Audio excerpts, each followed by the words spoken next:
aula de hoje, ela vai se iniciar exatamente aqui, tá?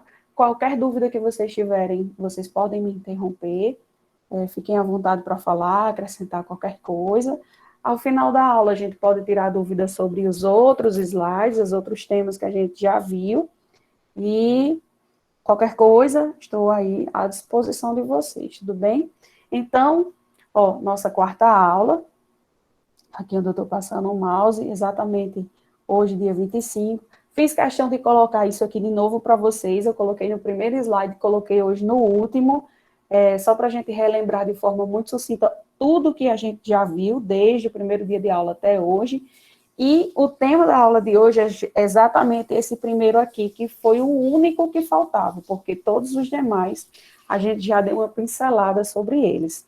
Então, esse primeiro aqui, ó, identificar agentes infecciosos, associando a transmissão de doença ao modo de vida da população. É essa aula de hoje aqui, juntamente com essa outra aqui, reconhecer as doenças infecciosas e infecto-contagiosas e as cadeias de transmissão. Eu trouxe, claro que não dá para colocar todas as doenças aqui e falar com vocês em 1h30, 2h30 de aula, né? Então, eu trouxe as principais, aquelas que estão muito mais comum ali, presentes no nosso rotina, no nosso dia a dia, aquelas que, quando vocês forem para o serviço, com certeza vocês vão se deparar com elas. Então, foi exatamente essas doenças que eu dei uma filtrada e trouxe aí para mostrar a vocês.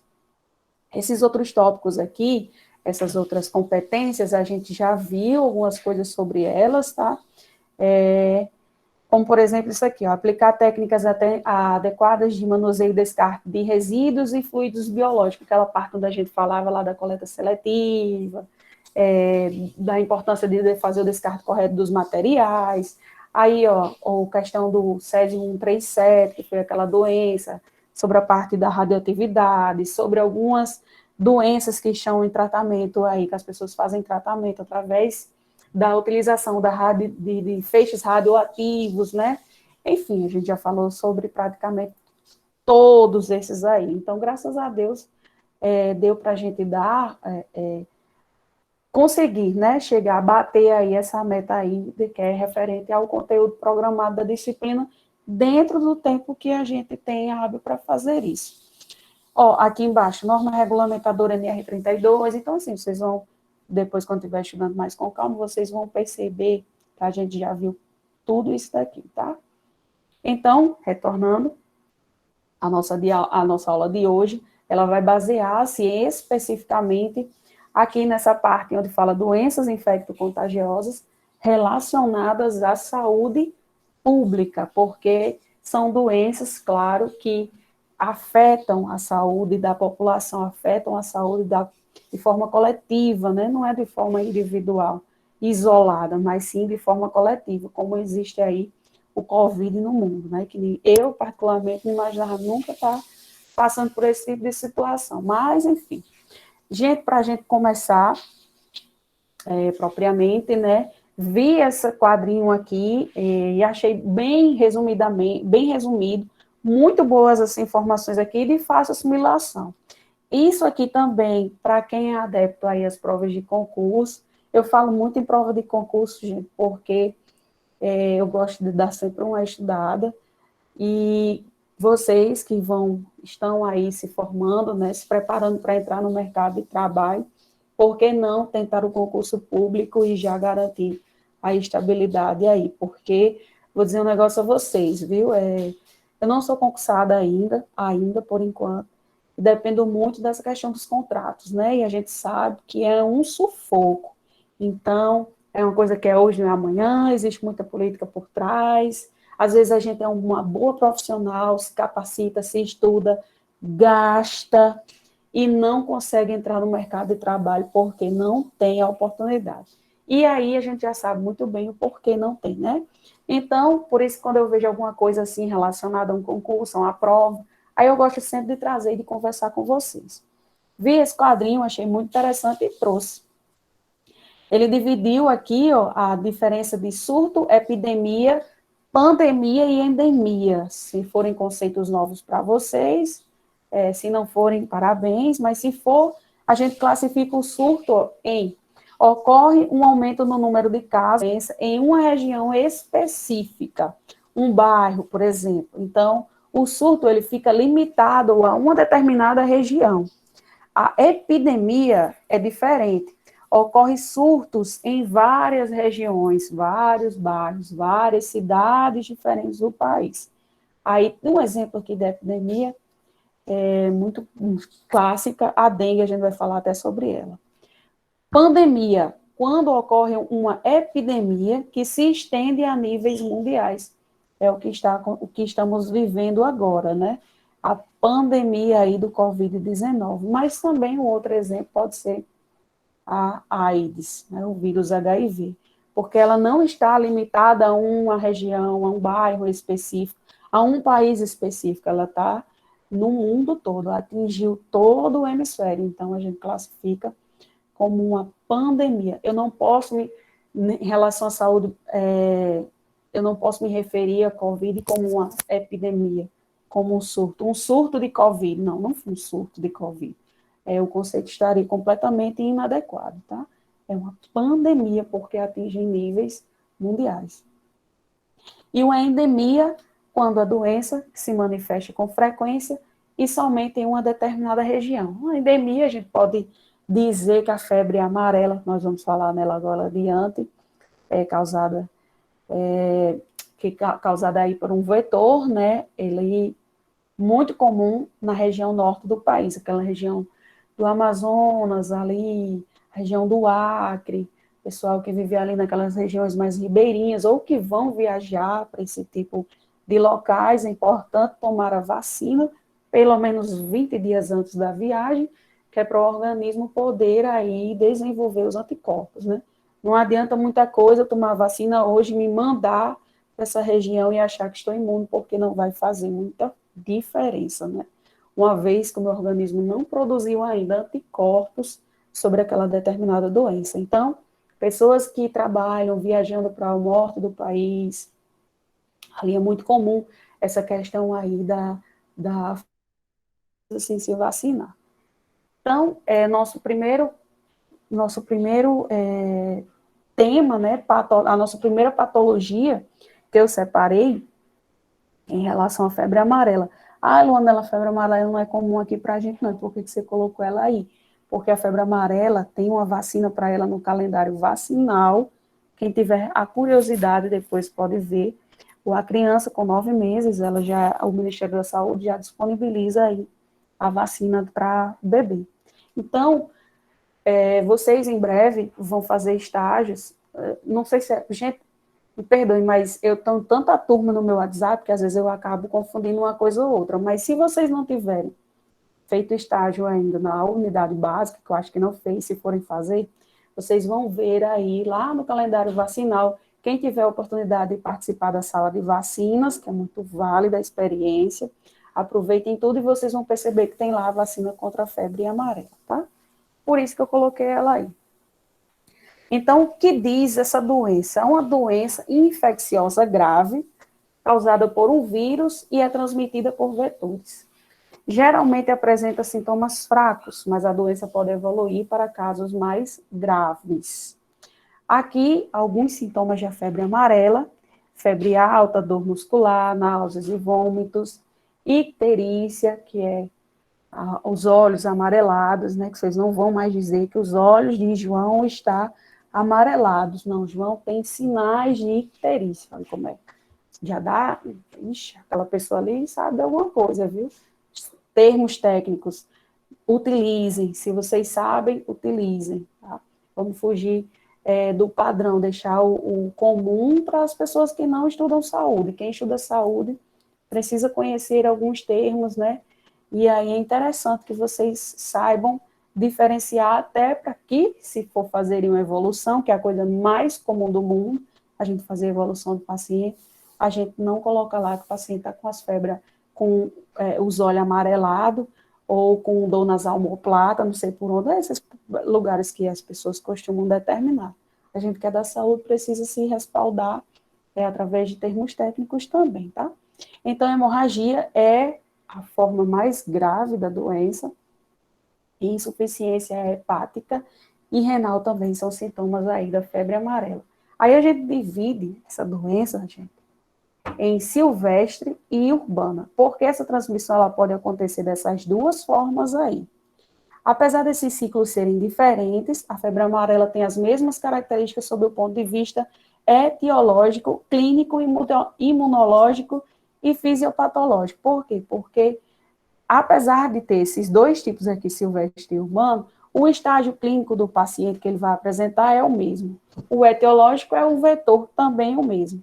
E imunológico e fisiopatológico também é a mesma coisa. Então, se a pessoa tiver sido contaminada ou lá no meio silvestre, ou lá no mesmo o meio urbano, a doença ela vai se manifestar da mesma forma para os dois casos.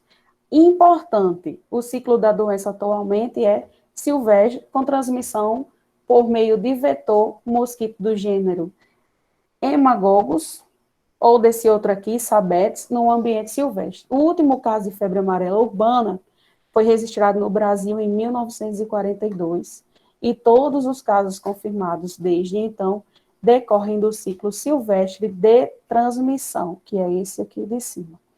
Por que vocês acham que essa doença ela tem sido praticamente aí erradicada do país desde o ano de 1942? Casos graves da doença não vem sendo registrado, graças, espero que vocês tenham pensado a mesma coisa que eu, às vacinas, né, gente? As crianças, elas começam a se vacinar desde cedo aí. E pessoas que moram nessas regiões, elas devem receber a vacina, e principalmente as pessoas que não moram mais, que vão frequentar essas regiões futuramente, precisam aí tomar a vacina. Então, forma clássica, viva, de como as vacinas vêm funcionando, e não é de agora, é desde muitos anos atrás. A transmissão, continuando sobre a transmissão ainda, né? O vírus é transmitido pela mosquita, pela picada dos mosquitos transmissores infectados. A doença não é passada de pessoa para pessoa. No ciclo silvestre da febre amarela, os humanos, os primatas não humanos, que são os macacos, são os principais hospedeiros e amplificadores do vírus. E os vetores são os mosquitos com hábitos estritamente silvestres, sendo desses gêneros aí, os mais importantes na América Latina. Nesse ciclo, o homem participa como hospedeiro acidental a adentrar em áreas de mata. No ciclo silvestre, o homem ele pode ser contaminado se tiver, né, a falta de sorte de cruzar aí com esse mosquito dessa espécie, e esse mosquito estar contaminado, estar infectado. Então, uma vez picado, o homem ele pode desenvolver aí essa doença. No ciclo urbano, o homem é o hospedeiro com importância epidemiológica, e a transmissão ocorre a partir de vetores urbanos, que é esse nosso mosquito aqui, atentado, chamado de Aedes aegypti.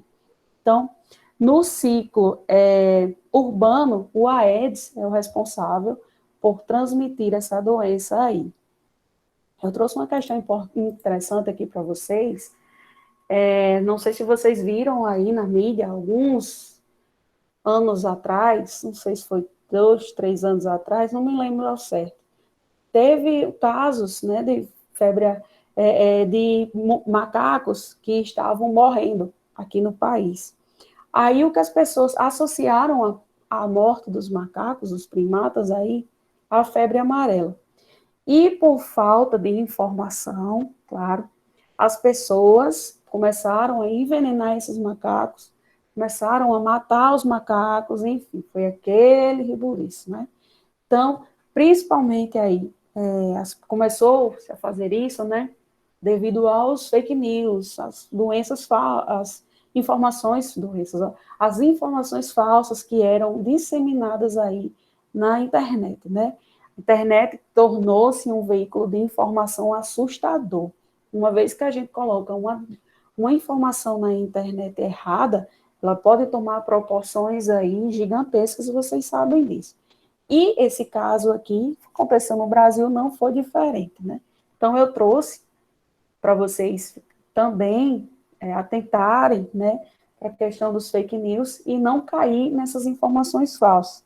O macaco, ele é tão vítima quanto nós, ele não transmite a doença. Quem transmite a doença é o vetor, é o mosquito contaminado, né? Então, a gente não precisa se livrar dos macacos, a gente precisa se livrar do mosquito, porque é ele que contamina as pessoas. Mas, devido aí às informações falsas, as pessoas estavam associando a morte dos macacos justamente a um surto aí de febre amarela no país e começou a dizimar os bichinhos que não tinha nada a ver com a história. Então, lendo aqui esse conceito que eu trouxe para vocês, os macacos não transmitem a febre amarela. Eles são importantes sentinelas para alerta em regiões onde o vírus da febre amarela está circulando. Macacos mortos são analisados em exames específicos para detectar se a causa da morte foi febre amarela, o que aciona o alerta de cuidado com as pessoas, né? Então, gente, os macacos são tão vítimas quanto a gente. Se eles estão morrendo, certamente é porque esses mosquitos contaminados estão infectando os macacos e aí eles começam a morrer. Então, não os macaquinhos, os bichinhos não transmitem a doença, né? Quem transmite a doença é o vetor, é o mosquito. Então, a gente tem que se livrar do mosquito e não dos macaquinhos. Só que aqui no Brasil estava acontecendo completamente o contrário. Aí eu estava lendo e disse, não, vou falar isso para o pessoal, porque é interessante, é a mesma coisa do que a gente está falando hoje. Parece que retrocedeu. Eu fico assustada, gente, porque ao invés de a gente evoluir, parece que a gente está retrocedendo, né? E aí tem uma galera aí que não acredita nas vacinas, preferem tomar e defender o uso aí do cientista, o maior cientista brasileiro, que é o presidente, só que não, né, brincando. E aí ele fica dizendo, enchendo a internet de informações erradas, se pronunciando de forma errada, isso acaba disseminando informações erradas, e aí a população é quem mais sofre com isso. Não é à toa que a gente tem esse número de mortes aí. Então, as pessoas, né, fica aí um alerta para vocês, futuros profissionais de enfermagem, futuros pesquisadores, por que não, né? Quem estuda, faz ciência, estuda saúde, enfermagem é uma ciência, então vocês estão aqui estudando ciência, né? Então, é importante que a gente não misture as coisas, procure aí informações em locais adequados e não, principalmente, não escutem tudo que vocês verem, ouvem aí na grande mídia, né? Porque elas acabam potencializando as informações falsas, faz com que a gente comece a acreditar naquelas coisas falsas, e aí a corda, é igual aquele ditado, né? A corda arrebenta para o lado mais fraco. Esse número de mortes aí não veio para nos mostrar muita coisa, e eu acho que, infelizmente, ele ainda vai crescer muito mais. Então, se cuidem, cuidem de vocês, de quem não, vocês amam. E voltando para cá, né? Estava falando ainda também aqui sobre a questão da vacina da febre amarela, tá aqui ela. Esse frasco, pessoal, ele vem em 5 doses. Antes era 10, mas aí o pessoal reduziu para 5 doses. Por quê? Uma vez que ele é aberto, tem um tempo válido, né, da vacina. Aí ela precisa ser administrada. Um frasco desse é muito caro, essa vacina, né? Então, a recomendação do Ministério da Saúde é que abra o frasco e administre todas as 5 doses. Vocês que precisam tomar, que vão fazer uma viagem, enfim, se precisarem tomar, procura a unidade básica de saúde, né, para fazer a administração, e aí o pessoal de lá vai orientar vocês a, pelo menos, encontrar mais 4 pessoas para precisar tomar, para não desperdiçar essas doses aqui. Além de ser caras, a gente sabe da importância de uma vacina, não é interessante que a gente fique desperdiçando doses e mais doses aí, né? Então, a principal medida de prevenção contra a febre amarela não é diferente, é a vacina. E no SUS, ela é ofertada de forma gratuita a toda a população e está aí no esquema vacinal desde o ano de 2017. Então, toda pessoa que reside em áreas com recomendações de vacina contra a febre amarela e pessoas que vão viajar para essas áreas devem se imunizar. A vacina, eu estou aqui embaixo, que é administrada sobre via cutânea, subcutânea, está disponível durante todo o ano nas unidades básicas de saúde e deve ser administrada pelo menos 10 dias antes do deslocamento para a área de risco, principalmente para indivíduos que são vacinados pela primeira vez. Eu falei no início 20 dias, né? Mas o 20 dias é até uma estratégia, porque se a gente disser assim, 10 dias, a pessoa só aparece com 7 lá para tomar. Ai, com 7 dias vai viajar. Não vou viajar só daqui a 7 dias, né? Então, assim, a gente tem uma margem de erro que precisa de segurança, né? A gente fala isso para o pessoal, que é para o pessoal procurar mesmo com antecedência a atenção básica para poder se vacinar. Se não, não adianta de nada, porque o organismo não vai desenvolver os anticorpos em tempo hábil e a pessoa pode vir a desenvolver aí a doença. Então, tá aqui a reportagem, ó, macacos são vítimas da falta de informação sobre febre amarela. Isso aqui está no portal do G1, e eu retirei de lá. Então, essa informação aqui, não dá 2018, eu estou vendo aqui o ano, foi em 2018 que aconteceu aqui esse surto de febre amarela, né? Acho que foi na região de São Paulo, não me lembro, pessoal, certo. E aí as pessoas começaram a contaminar os macaquinhos, matar os bichinhos envenenados.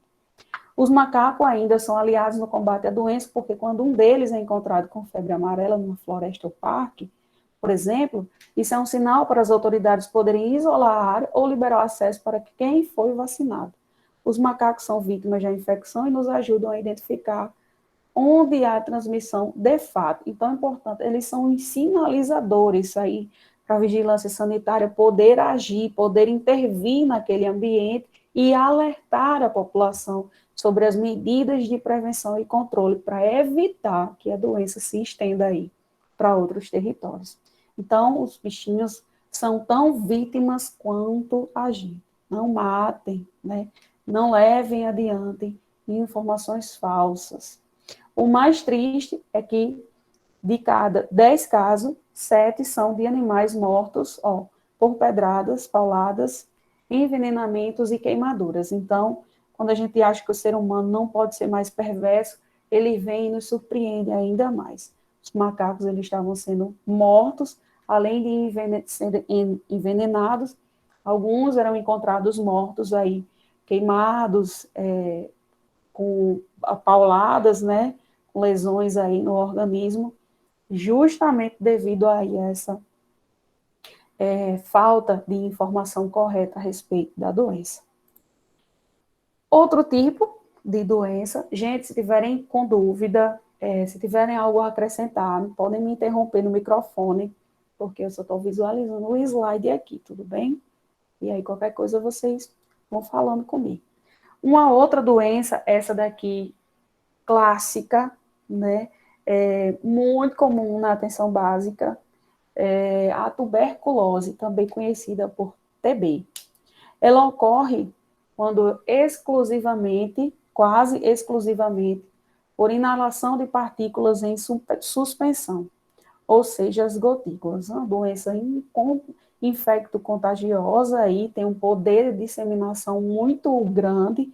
Uma pessoa em casa, doente, um indivíduo em casa, ele pode contaminar o pessoal da casa todinho e pode contaminar coletivamente o pessoal do bairro todinho, se ele não for tratado. Por quê?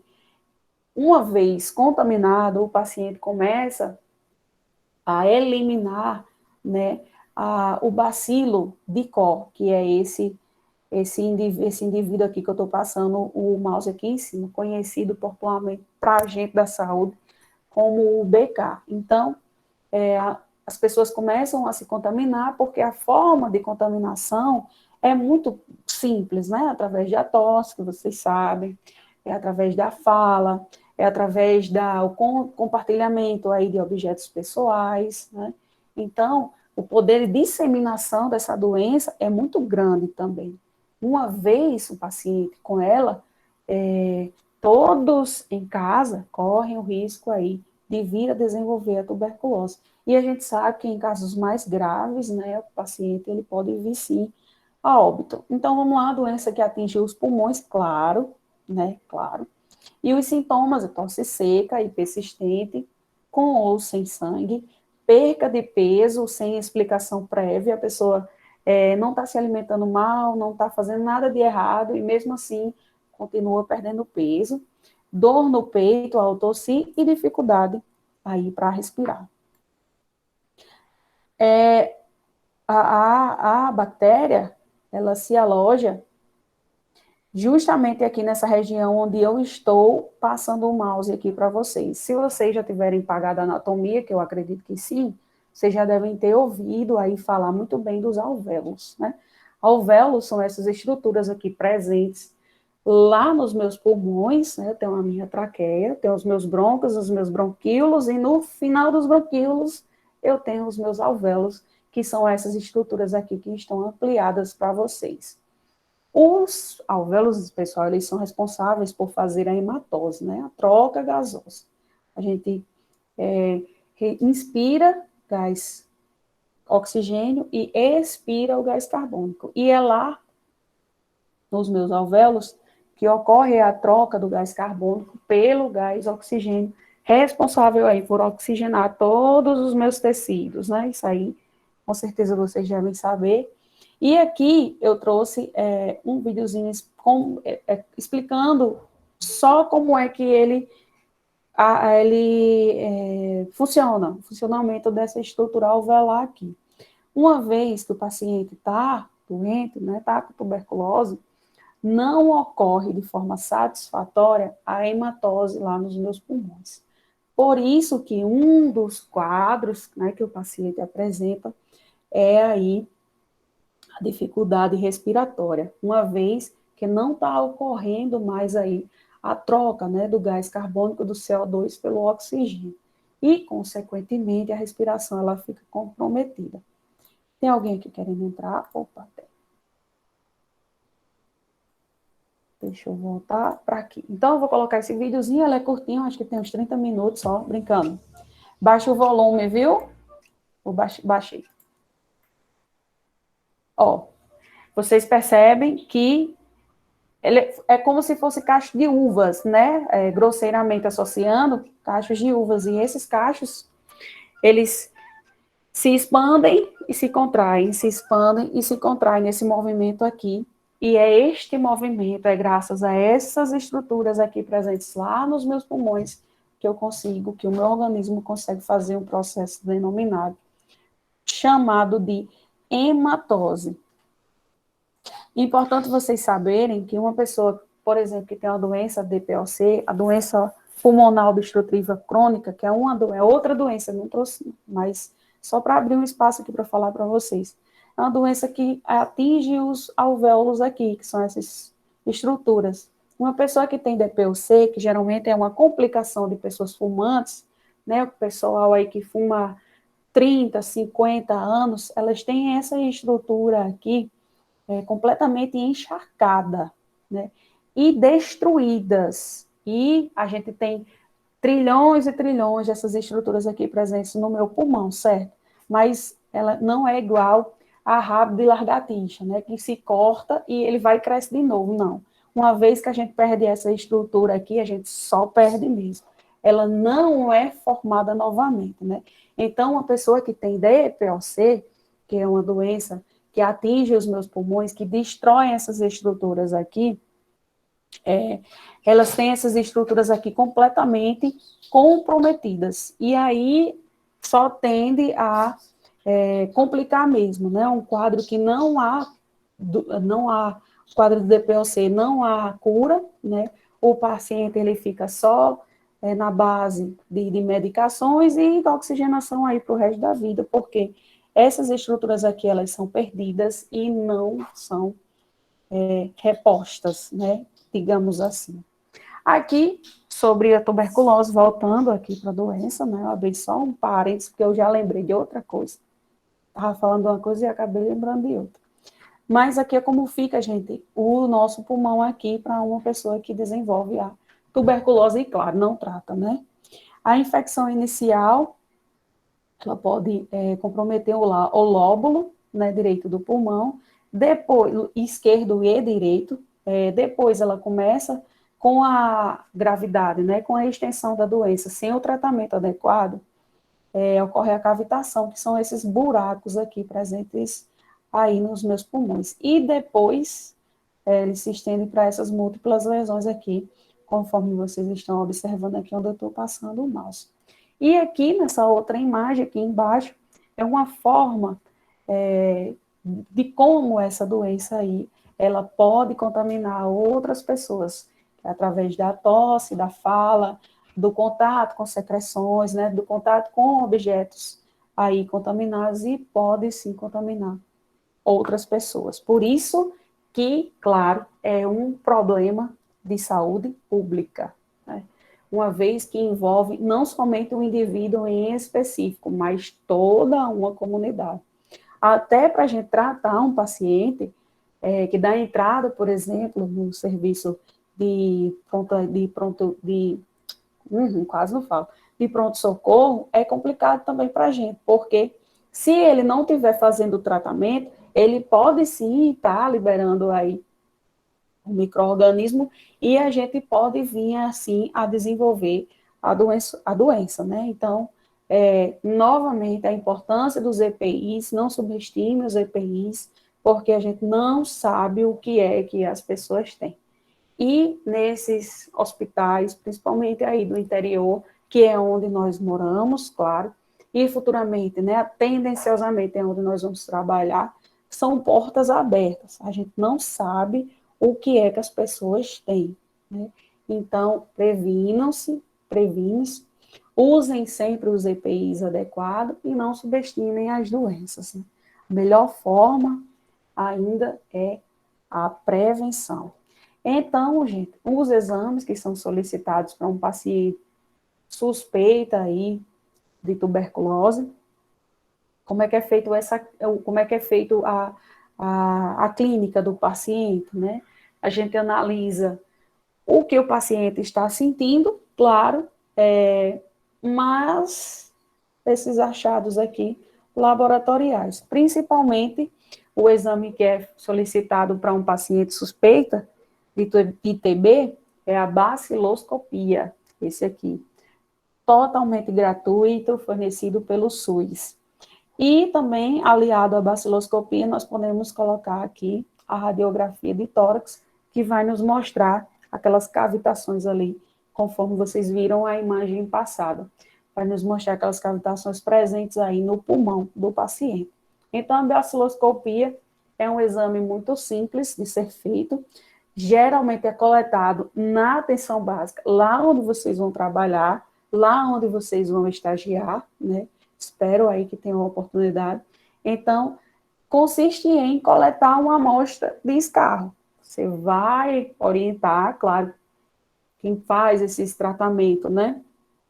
Primeiramente, é o médico, depois o enfermeiro, eu diria que 90% é o enfermeiro que conversa com o paciente, que solicita a baciloscopia, o enfermeiro também pode solicitar, e para fazer a coleta, né, as orientações, isso aí também pode ser feito em conjunto, com o técnico, com o enfermeiro, com o médico, enfim, com toda a equipe. Então, a baciloscopia consiste em coletar o catarro, grosseiramente falando. É o catarro mesmo, a gente vai pedir para que o paciente coloque a secreção, enche bem o peito e coloque a secreção, o catarro, dentro daqueles potinhos que vocês são acostumados a ver para fazer exames aí de urina, de fezes, enfim. Então, ele vai colocar um pouquinho daquela amostra dentro daquele copinho e vai levar para a atenção básica, e a gente vai levar para a secretaria responsável, a secretaria encaminha para o laboratório específico, né? A depender do município aí. Importante, dentro do vidrinho, não deve ter cuspe, né? Não deve ter secreção, o que a gente precisa é do catarro mesmo. Então, negócio... Quem não se dá muito bem aí com aspiração de secreção, eu acredito que não vai ter muita facilidade de lidar com isso, não. Mas, porém, vão se acostumando, porque vocês vão ver essas coisas com muita frequência aí na vida profissional de vocês, tá? Então, é 2 amostras, uma no dia que o paciente vai até a unidade e no outro dia, a gente também orienta que ele colete, né, de manhã cedo, sem escovar o dente, é importante, a primeira secreção do dia, né, que ele possa coletar e levar essa amostra para a gente, porque é ali que está concentrado a maior quantidade de bacilos, né, e é isso que o exame ele deseja buscar encontrar, né, que é para dar o positivo aí. Também tem outro teste chamado rápido molecular, esse aqui não é ofertado de forma gratuita, esse aqui tem que pagar. E esse outro aqui é uma cultura para micobactéria, parecido também com a vaciloscopia. Mas o que a gente mais utiliza é esse primeiro aqui, e o segundo é a radiografia de tórax, aliado à clínica do paciente, ao que ele está sentindo. Gente, uma coisa importante, o tratamento da tuberculose. Geralmente, os pacientes não concluem o tratamento. E se eles não concluem o tratamento, é mesmo que nada, né? Não dá para não dá para curar o paciente se ele não fizer aí o tratamento adequado. Essa medicação é gratuita também, é ofertada pelo SUS, mas a gente não tem ela na atenção básica, igual a gente tem uma cartela de dipirona, não, por exemplo, tá? Uma vez que o paciente está suspeito, fez os exames e testou positivo, a gente solicita através da Secretaria de Saúde competente do município que você está trabalhando, atuando, para que o município envie, o Ministério da Saúde envie essa dosagem aqui dessas medicações para o paciente. Então, vocês podem perceber que é bem parecida também com essa cartela, é bem parecida com a da hanseníase, que a gente vai falar sobre ela um pouco mais adiante. Ó, observem aqui, onde eu estou passando o mouse, onde tem o nome assim, dose mensal supervisionada. Essa dose mensal aqui, que são esses comprimidos aqui de cima, ela deve ser tomada na atenção básica. Então, quando a enfermeira entrega essa medicação para o paciente, a gente espera ele tomar esses comprimidos que tem aqui em cima, né, que é a dose mensal chamada de supervisionada, porque a gente supervisiona mesmo para saber se o paciente está tomando e fazendo o tratamento correto. Após isso, a gente dá a cartelinha para ele e ele fica tomando essa medicação em casa. Todo mês, né, o paciente retorna à atenção básica durante um período de 6 meses, o tratamento é 6 meses, para pegar uma nova cartela e para tomar essa dose supervisionada na atenção básica com a gente. Tudo que a gente faz, a gente coloca no prontuário do paciente. Qual é o problema disso aqui? A evasão. Geralmente, esses pacientes apresentam uma melhora rápida, né? Após desaparecer os sintomas, o povo acha que está curado. Então, não, vou mais não. O povo diz desse jeito, viu? Já estou curado, não estou sentindo mais nada não, não vou mais. E aí abandona o tratamento. Como é 6 meses, o tratamento é longo mesmo, então a evasão é muito grande. E aí o que acontece? A gente tem que ir atrás desse povo. Tem que ir saber o porquê que não está tomando. E nós somos os responsáveis por esses pacientes, porque eles são um problema, entre aspas, né, de saúde pública. Então, se não faz o tratamento adequado, não tem aí a cura específica, não consegue o êxito, porém, continuam contaminando a comunidade, trazendo problemas aí para a comunidade. Alguém quer falar alguma coisa, gente? Não, eu ia falar sobre a rifampicina. Uhum. O meu filho toma de 300 miligramas.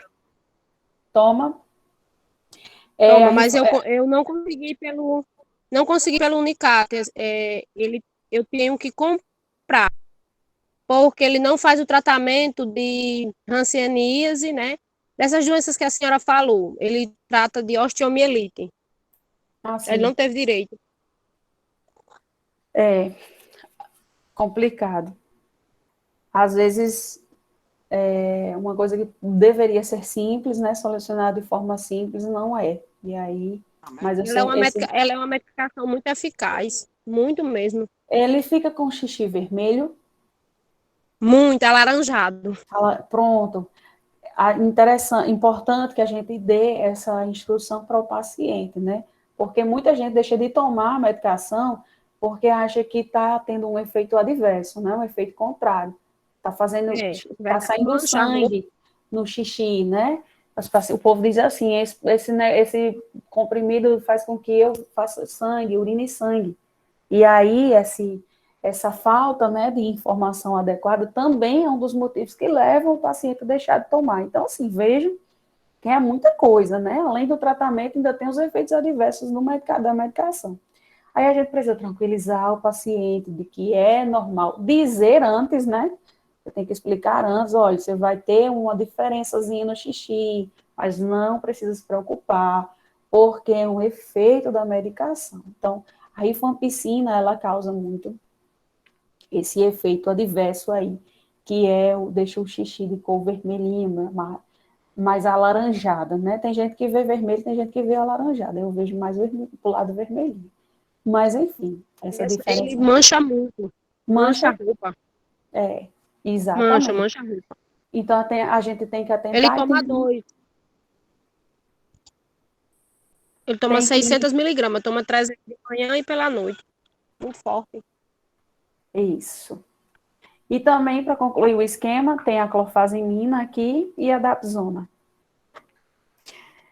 Continuando, agora sim, hanseníase é uma doença causada por uma bactéria chamada Mycobacterium leprae ou bacilo de Hansen. Tem cura, mas se não tratada pode deixar sequelas. Vocês devem ter ouvido falar, sim, sobre a hanseníase, porque é aquela doença que as pessoas associam à lepra. Ai, meu Deus. Paciente leproso, né, naquele tempo, dos dinossauros, né, que a gente associava de forma errada, a hanseníase à lepra, né, aos pacientes leprosos. Mas isso é um termo pejorativo, deve ser abominado e retirado do vocabulário da gente, né? A gente sabe que não é a forma adequada a se referir aos pacientes. Então, esta aqui é a hanseníase, e a transmissão se dá pelas vias respiratórias dos indivíduos por meio do contato prolongado com uma pessoa de forma contagiosa sem tratamento, por contato.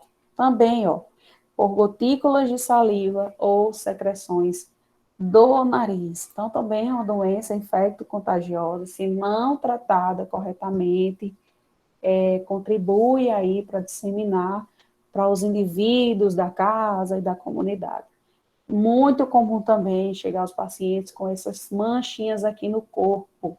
Geralmente essas manchinhas não coçam, não doem, enfim.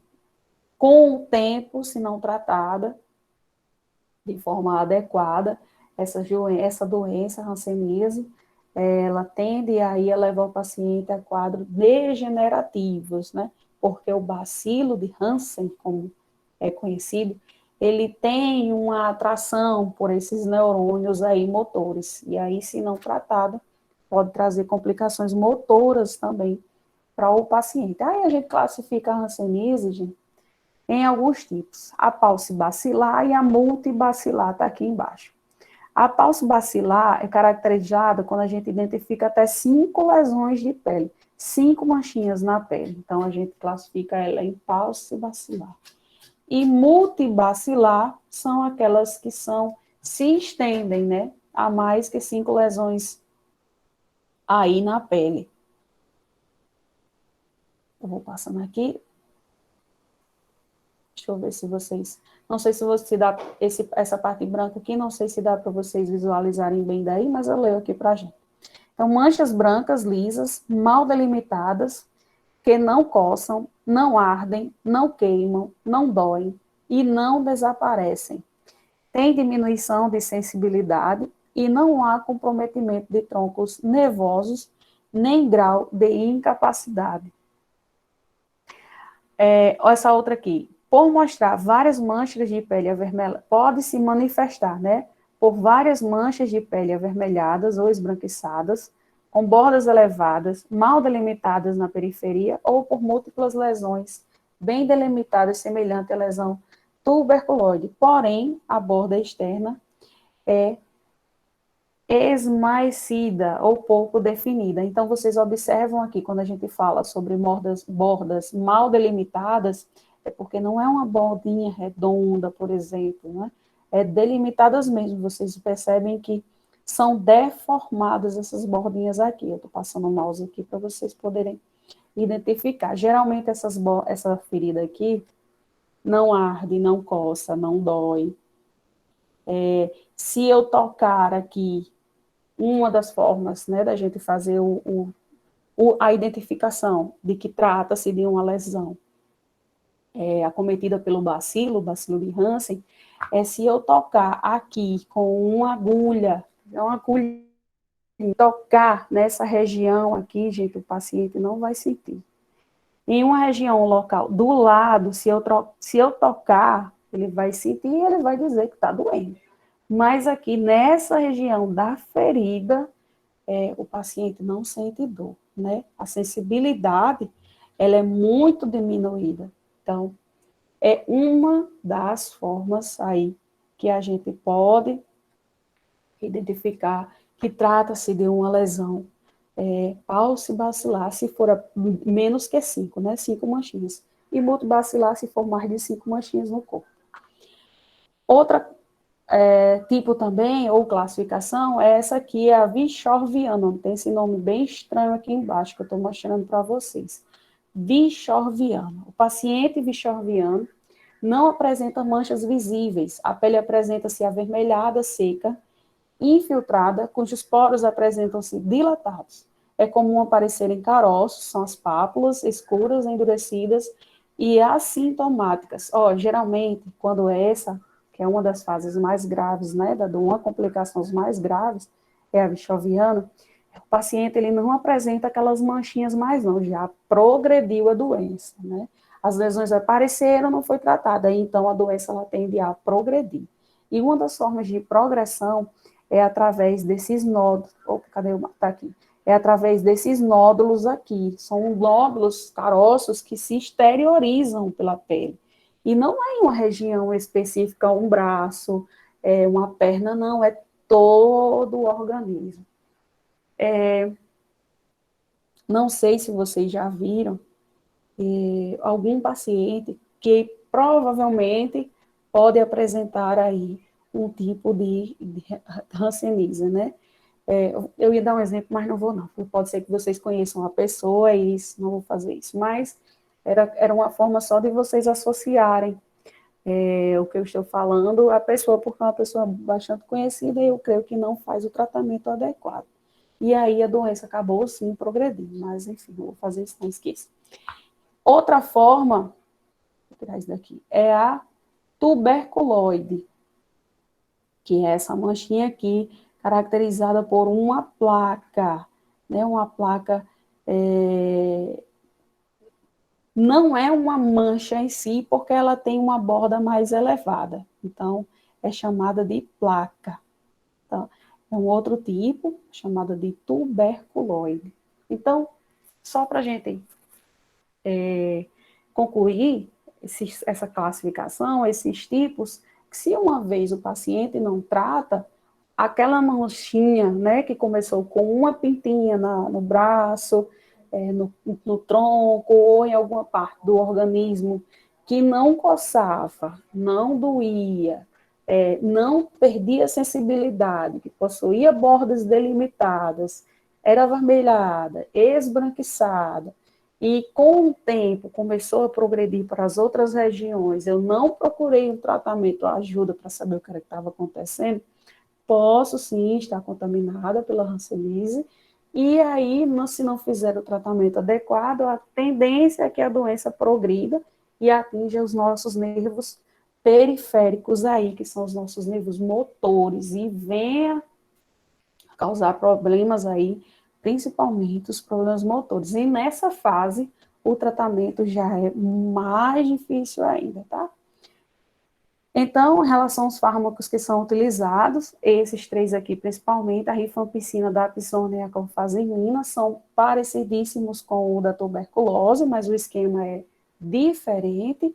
O tratamento também é gratuito e ofertado pelo SUS. A diferença é o tempo a gente divide, né? Se o paciente for identificado com hanseníase paucibacilar, que é essa aqui, ó, paucibacilar PB, o tratamento ele pode durar até 9 meses. E se o paciente for identificado com hanseníase multibacilar, o tratamento ele pode durar até 18 meses. Então, veja como é bastante tempo, né? Pacientes, principalmente os idosos que vêm adquirir aí as doenças, essas doenças, a tuberculose, a hanseníase, a evasão, né, o não tratamento adequado dessas pessoas é caracterizado uma vez que o tratamento ele é muito extenso, né, gente? E aí, por falta de, às vezes, de cuidado, né, do idoso, de atenção, vontade mesmo, porque eles acham que já está no fim da vida e não tem mais que fazer isso. E a doença, né, ela começou a regredir, uma vez que ele começou a fazer o tratamento adequado, ele acha que já está curado, mas a depender aí do estágio da doença, se for paucibacilar ou multibacilar, o tratamento ele pode se estender até 9 meses para um tipo e até 18 meses para o outro tipo. Então, assim como da tuberculose, que é 6 meses de tratamento. Então, o maior problema é a gente conseguir iniciar e finalizar esse tratamento nesses pacientes. Aqui, lembrando, todo tratamento é de graça e é ofertado pelo SUS. Aqui é uma cartela amplificada daquela imagem que está no slide anterior, e aqui também não é diferente da tuberculose, em relação os fármacos, né? Mas a dosagem é diferente, sim. Mas uma coisa parecida, pessoal, é essa dosagem aqui supervisionada. O paciente ele precisa ser acompanhado pela atenção básica, né? Pela equipe de saúde da família, e ele também, para essa medicação vir, ele precisa ser inserido no sistema, fazer o pedido através do Ministério da Saúde para que essa medicação venha. A gente não tem isso aqui em abundância na atenção básica, não. A gente tem que solicitar o pedido para que essas medicações venham. E não é diferente da tuberculose quando eu falo no seguinte: essas doses aqui que são supervisionadas pela gente da atenção básica, né? Pela equipe de enfermagem da atenção básica. Então, todo mês o paciente vai até a atenção básica para receber a sua medicação e para fazer essa dose aqui, tomar essa dose aqui supervisionada. A gente pede para que o paciente tome esses comprimidos mesmo na frente da gente, né? Então, no mês seguinte, a gente pede também para que ele leve a cartelinha aí, uma forma de ele não bular, porque ele pode muito bem retirar esses comprimidos tudo e dizer que tomou, né, é a gente fazer visitas ao paciente, né, vamos fazer uma visita a seu José, e aí chega na casa do tio José, de surpresa mesmo, não vai avisando não enfim, é dar outro exemplo, mas não vou não, ai meu Deus, mas a gente vai na casa dele, né, e pede para ver a cartelinha para saber se ele está de fato tomando aí a medicação de forma adequada. Como eu disse para vocês que a gente precisa retirar a palavra lepra do calendário, né, do vocabulário, porque é um termo muito pejorativo e a gente não utiliza mais. A gente chama de hanseníase. Era relatada como lepra na Bíblia. As pessoas que tinham a doença na época eram chamadas de leprosos, os quais eram mal vistos pela sociedade, e com isso vemos até os dias de hoje o preconceito relacionado à hanseníase. É importante dizer que uma vez iniciado o tratamento, eu não lembro certo os dias, não sei se é 15 ou 20 dias após o início do tratamento, o paciente estiver tomando a medicaçãozinha de forma correta, ele não contamina mais os membros aí de casa, né, da família, nem muito menos os membros da comunidade. Então, vejam a importância, né, de começar e de concluir aí o tratamento. Se ele for interrompido, a doença ela é recorrente, pode voltar, sim, e aí voltar de uma forma, mais resistente, né, mais agressiva.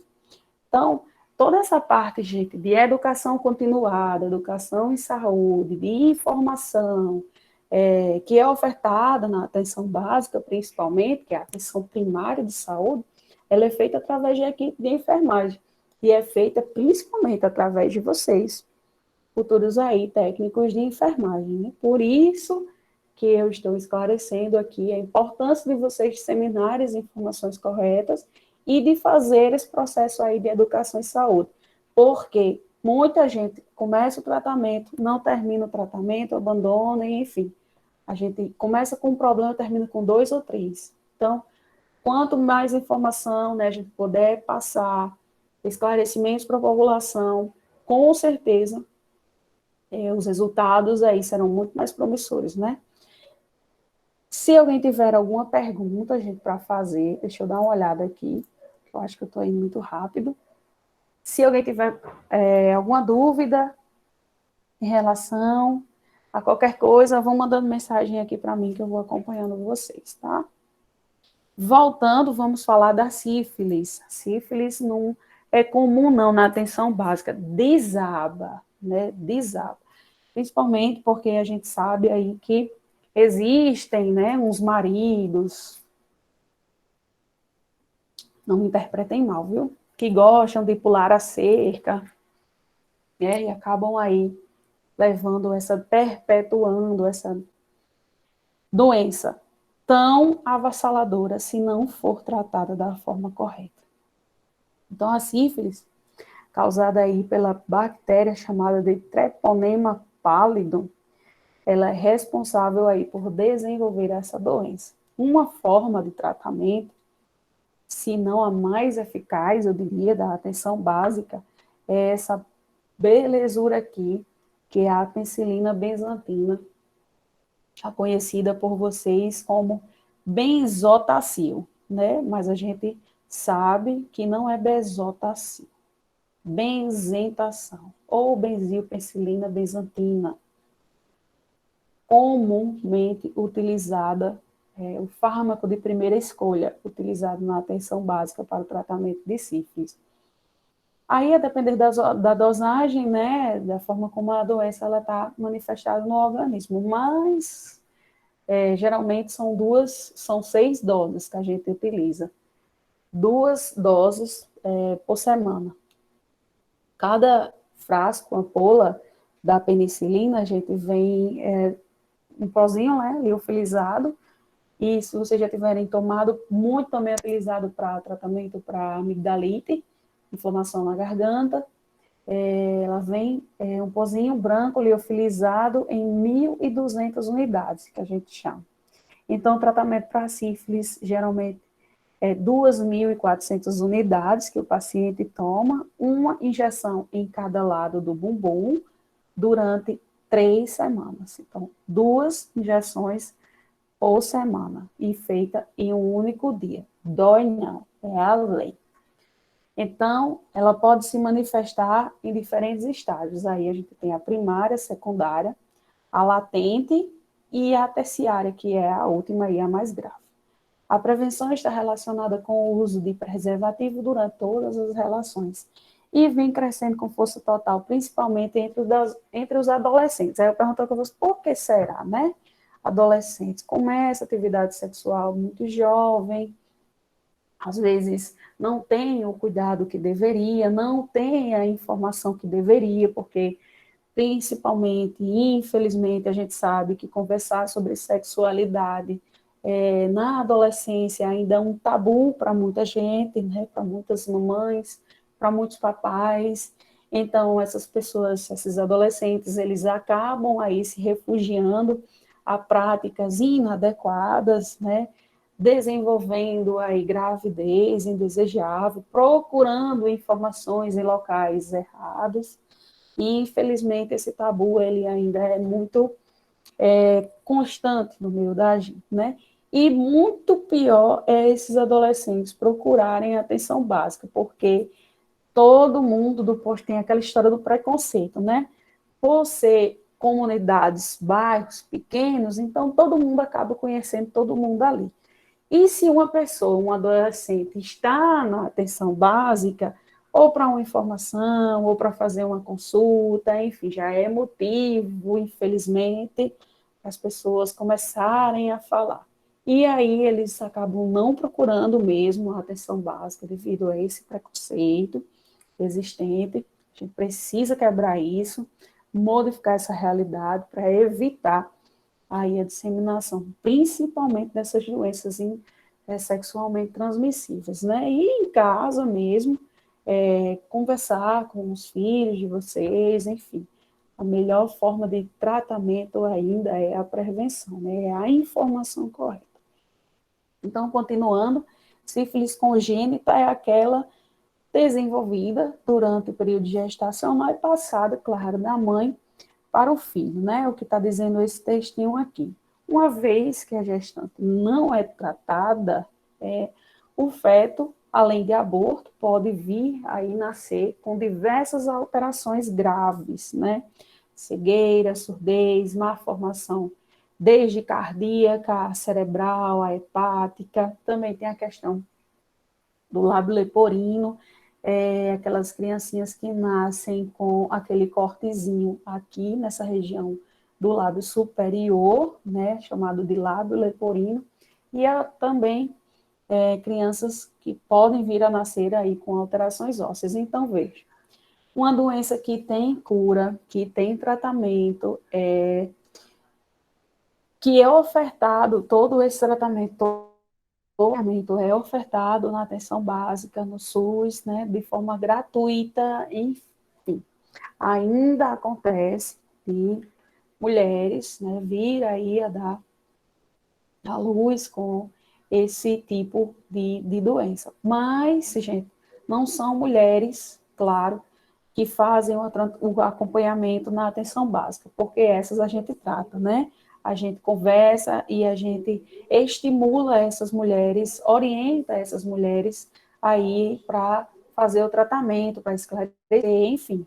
O problema são para aquelas mulheres, para aquelas mulheres que não têm aí a oportunidade de ir até a atenção básica ou por algum motivo secundário que não é da nossa conta julgar, não fizeram o pré-natal. Então, essa doença aqui, em relação à sífilis congênita, ela é muito comum a essas mulheres que não faz aí o pré-natal. Por isso a importância, né, não só para a sífilis, mas para diversas outras doenças que a mulher, uma vez que descoberta a gravidez, inicia o mais rapidamente aí o pré-natal. É muito triste ter que dar uma notícia de malformação para o bebê e ver esse bebê internado para tratamento. Então, gente, a gente que trabalha na atenção básica, quando vocês forem para o estágio de vocês, vocês vão perceber que a gente cria um vínculo muito grande com as pessoas, porque são pessoas que estão ali praticamente de 15 em 15 dias, ou de mês em mês, então a gente começa a conversar, começa a saber a realidade da família, né, começa a tratar, oferecer tratamento adequado, enfim, a gente começa a criar afinidade, começa a criar um laço com as pessoas. Então, imagine você, profissional de enfermagem, ter que ver, né, acompanhar, que uma vez que a mulher tem o seu bebê, a atenção básica também continua acompanhando todo o processo de crescimento e desenvolvimento da criança. Então, imagine você, né, acompanhar e ver, saber que uma criancinha nasceu aí com problemas, desde cardíacas até cegueira, né, em decorrência de uma doença totalmente tratável, que tem a cura adequada. Não é interessante, né? Mas, infelizmente, são situações e situações aí que a gente pode vir a passar na vida da gente, né? A sífilis é uma infecção sexualmente transmissível, o IST, causada pela bactéria Treponema pálido.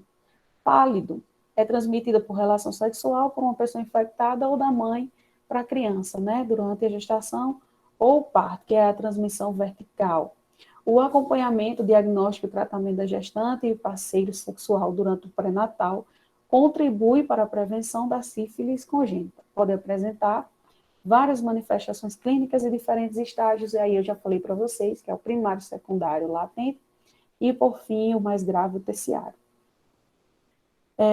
Os sintomas são esses aqui, né? Ou a transmissão se dá através desses estágios aqui. No primeiro momento de infecção, que acontece geralmente após 3 dias da relação sexual, 3 dias de exposição, a ferida se manifesta exatamente como esse círculozinho que eu estou mostrando aqui para vocês. Esse aqui é o estágio 1. No estágio 2, já começa, além das lesões na pele, começa a aparecer essas pigmentações aqui. Uma característica são as pigmentações na região planar, né? Tanto das mãos quanto dos pés. Então, as mãos ficam cheinhas dessas bolinhas vermelhinhas que vocês estão vendo aqui. E no terceiro e último estágio, a doença ela já vai começar a atingir aqui esses órgãos aqui que eu mostrei para vocês, que é o cérebro e o fígado especificamente. E depois também ela pode se estender aí de forma sistêmica por todo o organismo. Está aqui ampliado a ferida para vocês, ó, exatamente como essa aqui, geralmente o lugar onde a bactéria ela entra no organismo, né? Ela penetra. Em 90 a 95 dos casos, as lesões se localizam aí na região genital, mas não quer dizer que elas não possam aparecer em outras regiões do corpo, né? Podem sim aparecer em outras regiões do corpo, mas o mais comum é que apareça aí nas regiões genital mesmo, no pênis, na glande, na região da virilha, nos pequenos lábios, grandes lábios, a vagina, então.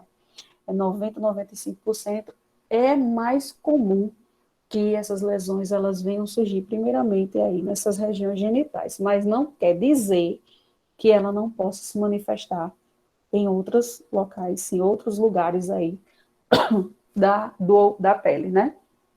Aqui, ó, esse aqui é o estágio primário da doença, esse aqui seria o estágio secundário, que já é essas bolinhas vermelhas aqui presentes tanto na região dos pés, que eu falei, quanto na região das mãos também.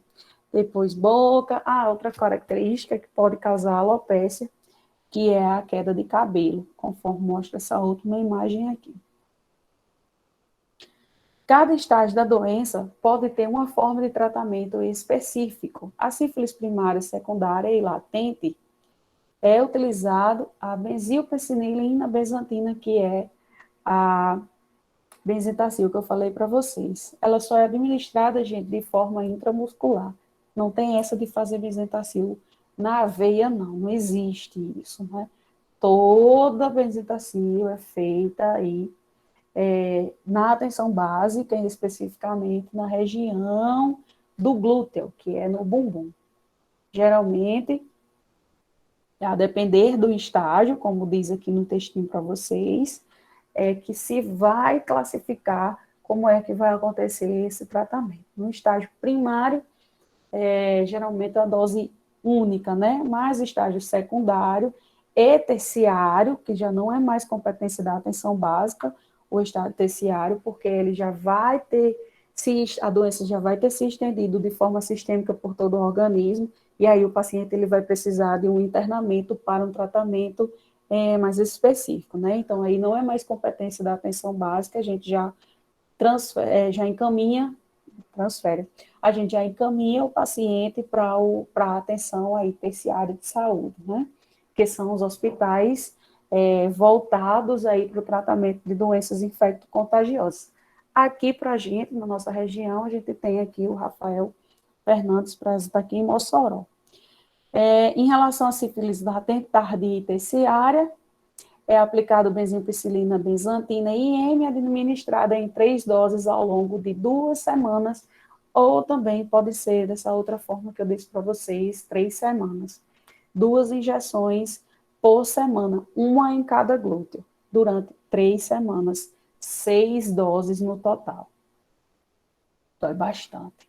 Eu diria que é uma das medicações que mais dói, porque eu fiz um tratamento na infância para amigdalite, né, que eu tinha infecção de garganta muito recorrente, tinha até indicação para retirar as amígdalas, eu fiz um tratamento com a benzetacil. Gente, eu ainda me lembro da dor hoje, É horrível. Ah, meu Deus do céu.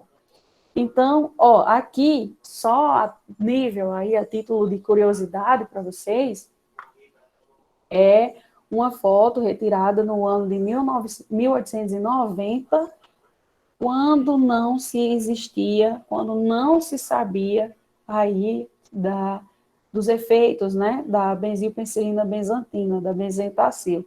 Então, as pessoas que adquiriam essa doença infecto-contagiosa, elas ficavam com esta aparência aqui, e olha que o estágio da pele, né, as lesões cutâneas muito evidenciadas, e com certeza, e claro, levavam ao óbito dessas pessoas, porque não se sabiam sobre o tratamento aí da doença. Graças a Deus não é a nossa situação hoje, né? As coisas evoluíram e hoje a gente já tem aí a cura, assim como também tem a cura para a tuberculose. Minha avó conta que era muito comum aí no tempo dela, as pessoas, principalmente os pescadores, né? Pessoas que viviam aí para sobreviver, viviam da pesca, dependiam da pesca, dessa atividade, e estavam fazendo todas as horas do dia, da noite, da madrugada, né? Aliada a uma alimentação precária e a péssimas condições de higiene, as pessoas acabavam aí desenvolvendo diversos tipos de doença, né? E uma dessas doenças aí era a tuberculose.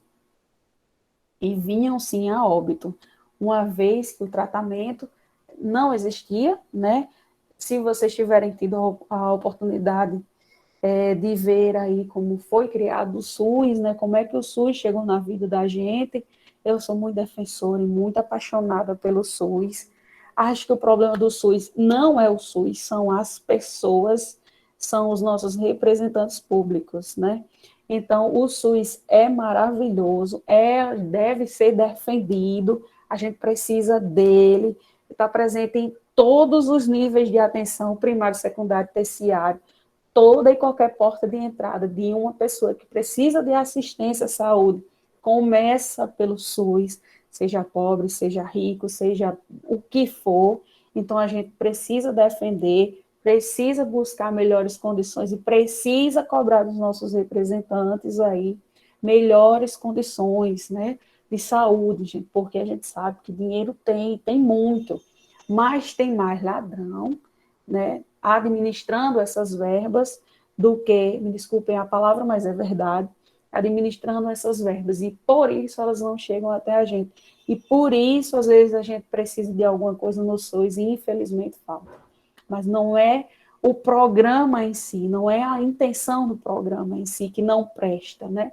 Vocês imaginem, só para concluir aqui, se a gente tivesse mais 3 Tarcísio Maia aqui na cidade de Mossoró, como não desafogava a nossa assistência à saúde, como não melhorava para a gente.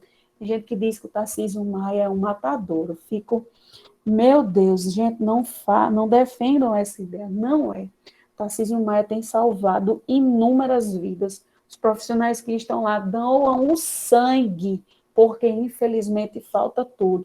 É um hospital de grande porte, mas que falta muita coisa, porque atende o vale todinho. Tudo é Tarcísio Maia. Então, é SUS, é gratuito, desde uma ambulância até o tratamento que você recebe em situações mais graves, né? Uma das especialidades que a gente tem aqui no Tarcísio Maia, que é a do neurocirurgião, se você precisar do neurocirurgião e tiver dinheiro hoje, agora, provavelmente pagando você não consiga, né? Mas pode ser que você consiga no Tarcísio Maia, que é uma das especialidades mais aí difíceis da gente encontrar em nível de urgência, né? Então, mesmo que a gente tenha dinheiro, às vezes a gente não consegue, mas assim, a gente precisa defender a bandeira do SUS, precisa acreditar no SUS e cobrar dos nossos representantes aí melhores condições de trabalho, de assistência, porque a gente sabe que dinheiro tem e tem muito, né? Mas, infelizmente, tem muita gente mal intencionada administrando esse dinheiro. Então, o problema não é o Tarcisão, o problema não é o SUS, o problema são os administradores. E é eles que a gente tem que botar para fora, é eles que a gente tem que mudar, tá? Então, voltando aqui para cá, que eu me empolgo, eu gosto de falar sobre o SUS, sou apaixonada.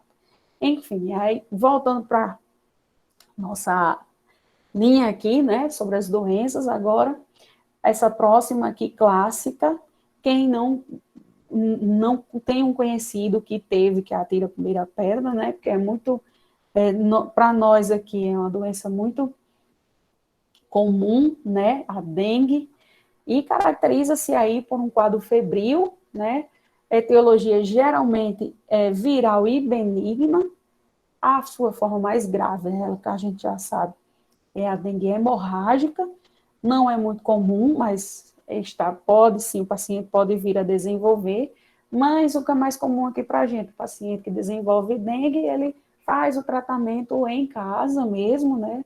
Ingestão aí de bastante líquido, muita vitamina C, e as formas de precaução é aquela que a gente já conhece, que está cansada de ver aí os nossos colegas, né, futuros colegas de trabalho, que é o pessoal da anemia, subindo nas caixas d'água, colocando aqueles remedinhos para matar aqueles mosquitinhos que a gente, às vezes, deixa a água parada e suja, ou limpa, né, e acaba esquecendo e deixa lá a piscininha para os mosquitinhos ir lá fazer a festa, né. Então, é graças a essas pessoas que eles acabam resolvendo até a vida da gente, né, na maioria das vezes. Também o problema de saúde pública, porque nem todo mundo tem a atenção que deveria, né, não dá a atenção que deveria e acaba acumulando aí as águas da vida nos locais inapropriados. Gente, não vou me atentar tanto a dengue, porque eu tenho certeza que vocês já sabem aí, até o vetor, que é o Aedes, né, aquele mosquitinho empreendedor, o Aedes ele é empreendedor, ele é responsável aí por desenvolver um monte de doença ruim, né? Então, a única forma da gente controlar é matando a danada desse mosquito, fazendo aquilo que a organização, ó, fazendo o que o pessoal da saúde nos orienta para a gente fazer, né? Cuidado aí com a água parada, mesmo que limpa. Sintomatologia da febre 39 a 40 graus, ou seja, febre alta, né? De início abrupto, início rápido, seguida de dor de cabeça, que é a cefaleia, mialgia, dores no corpo, prostração, aquela dificuldade de andar, o paciente prostrado mesmo, não tem coragem de fazer nada. Artralgia são inflamações nas articulações, dores nos ossos, dor tudo. Anorexia, uma vez aliado aí a essa toda, aliado a essa sintomatologia, o paciente não sente também vontade de se alimentar da forma que deveria, né? E começa a perca de peso também, né? Astenia, falta de coragem. Fulano de tal não tem coragem de fazer nada, mulher, tá ali só vivo. Então, astenia. Dor retroorbital, que é essa dor atrás dos olhos, é também uma das características do paciente que tem dengue, é essa dor retroorbital. Náuseas, aquela sensação de vômitos, aliado a vômito, que é o vômito mesmo. Exantema, é aquelas bolinhas vermelhas, corpo, pele avermelhada. E prurido cutâneo é sensação de coceira. O tratamento da dengue, não há tratamento específico, a medicação é apenas para aliviar os sintomas, que são geralmente os analgésicos e os antitérmicos da vida, né? Devem ser... Oi, quem está falando? Eu tive a dengue e passei 10 dias internado. Passou 10 dias sem açúcar mesmo? Não, aqui em Angicos. Ah, bacana, mas assim, como eu estou falando aqui em relação ao tratamento, a gente não tem um tratamento específico de dengue, né? A gente trata os sintomas da dengue. Geralmente dor de cabeça, as dores nas articulações, a dor retroorbital. Então, a medicação é baseada mesmo em analgésico e muito soro para hidratar o paciente. Muito soro.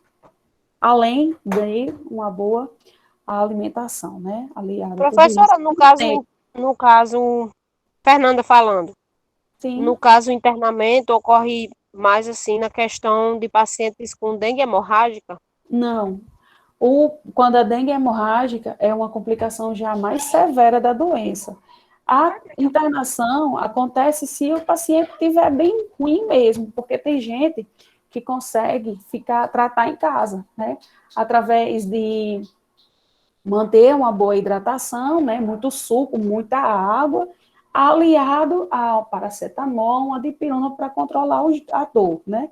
Porém, quando o quadro se agrava, o paciente, além de sentir bastante dor de cabeça, astenia, dor todo no corpo, aquela sensação de que não consegue fazer nada, de prostração, de querer ficar deitado o dia todo, não se alimenta bem, e episódios recorrentes de vômito, aí a gente pede a internação, porque o vômito, ele acaba causando uma desidratação, né? E aí leva o paciente a um quadro mais grave, né? Pior. Então, para evitar que venha a desenvolver um quadro mais grave, mais brando, a gente solicita a internação do paciente e aí ele fica em observação. Mas a dengue hemorrágica, até o tratamento da dengue hemorrágica, ele é diferenciado. E o paciente com dengue hemorrágica, a probabilidade de óbito é muitas vezes mais alta do que a dengue normal, né? Que é a dengue, aquela que é desenvolvida, que não é da forma mais grave da doença. Quem é que está querendo falar alguma coisa? Eu acho que eu estou ouvindo o microfone. Alguém quer acrescentar alguma coisa, gente? Não? Então, vamos lá, uma pergunta para vocês. A pessoa que tem dengue, o médico diz assim, e era até questão de informação que eu vi até na TV passando. Pessoas que desenvolvem a dengue não devem tomar aí os ácido acetil salicílico da vida, os AS. Por quê? Porque alguém tem alguma sugestão? Por quê?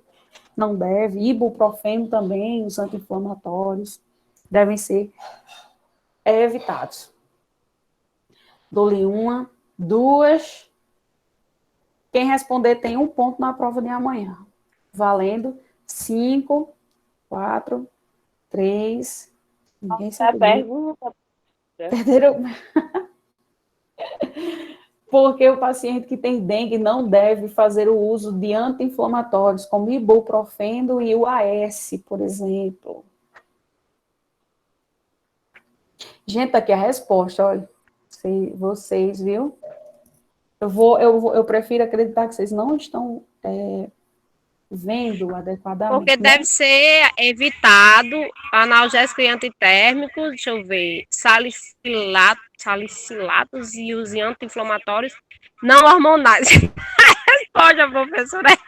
Obrigado, viu? Respondeu. Nota 0 para você. Brincando, gente, mas eu vou dizer para vocês, os salicilatos, é o ácido acetil salicílico, que é o AS. Vocês sabem que o AS, ele é responsável por causar hemofilia, né? Ele deixa o sangue um pouco mais fino, né? Assim, quando o paciente tem um AVE, que é o acidente vascular encefálico, que é a formação de trombo, que o médico vai passar para ele tomar de forma contínua, pelo menos um comprimido por dia, para evitar que ele desenvolva trombos, né? Para que o sangue ele fique mais viscoso, ele possa o paciente não venha desenvolver trombo e aí não possa vir a desenvolver um outro caso, né? Um novo episódio aí de AVE. Na dengue, gente, é diferente porque há uma predisposição para desenvolvimento de uma dengue hemorrágica, né?